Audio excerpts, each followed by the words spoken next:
આજકાલ ખબર પેલા વિડીયો આવે છે જેમાં એક ભાઈ હોય બધી બહેનોને જઈને પૂછે કે તમારો હસબન્ડ કેટલા મહિને કમાવતો હોવો જોઈએ, તો બેન સામેથી બોલે 30 લાખ.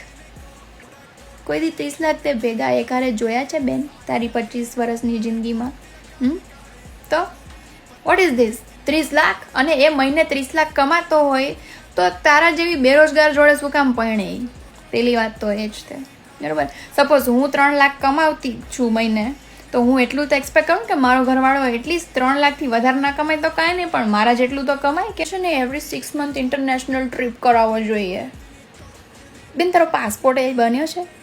ઇન્ટરનેશનલ ટ્રીપ કરાવવો જોઈએ. અરે થોડુંક તો યાર તમે વિચારો. પછી અમુક મારા છે ને ખર્ચા ઉપાડતો હોવો જોઈએ. બીજાની રિસ્પોન્સિબિલિટી ના લ્યો, પણ પોતાના ખર્ચાની જવાબદારી તો લઈ શકો છો બેન. એટલું તો તમે કરી જ શકો છો.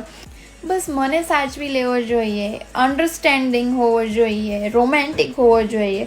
તો શું ઈચ્છા છે 24 કલાકે રોમેન્ટિક જ વાતો કરે, તને જોડે જ રહે, કામ ધંધે જાહેર ના? આ બધી છોકરીઓથી બહુ ચીડ મચે. અને પછી એવી છોકરીઓ તમને એડવાઇસ આપે કે ઓહો તમારે તો છે ને હવે લગ્ન કરી લેવા જોઈએ. કોઈ બી માગવું આવે આપણે રિજેક્ટ કરીને તો કે ઓહ કેટલો સરસ છોકરો, તો કેમ રિજેક્ટ કર્યા? કેમ કે બેન હું મારા ખર્ચા જાતે ઉપાડું છું.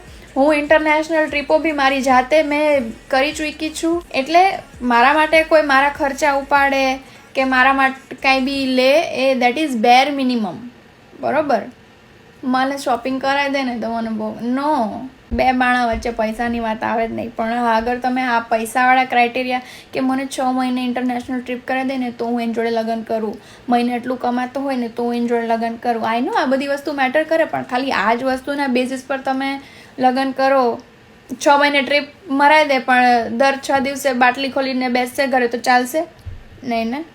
અને કોઈ બી છોકરી એવું બોલે ને કે છોકરો મારા ખર્ચા ઉપાડે તો હું એની જોડે લગ્ન કરું, બ્રો મેં થૂકી દઉં ને હાથ થૂ કરીને. બ્રો તું તારા ખર્ચા તો ઉપાડ, બીજાના તો ઉપાડવાનું હું નથી કહેતી તને, પણ એટલીસ્ટ જ્યારે તમે પોતાના ખર્ચા માટે બી કોઈ એક માણસ પર ડિપેન્ડન્ટ છો તો એ સૌથી ખરાબ વસ્તુ કહેવાય એઝ અ ગર્લ, મને એવું લાગે છે. જસ્ટ બિકોઝ કોઈ તમારા ખર્ચા ઉપાડે ને તમને આઈ લવ યુ કીધે રાખે ને મિસ યુ વિસ યુ કરે ને એટલે તમે એને પ્રેમ કરો કે લગ્ન કરી લ્યો, નોટ ગુડ, નોટ ગુડ. સૌથી વધારે ઇમ્પોર્ટન્ટ છે શાંતિ.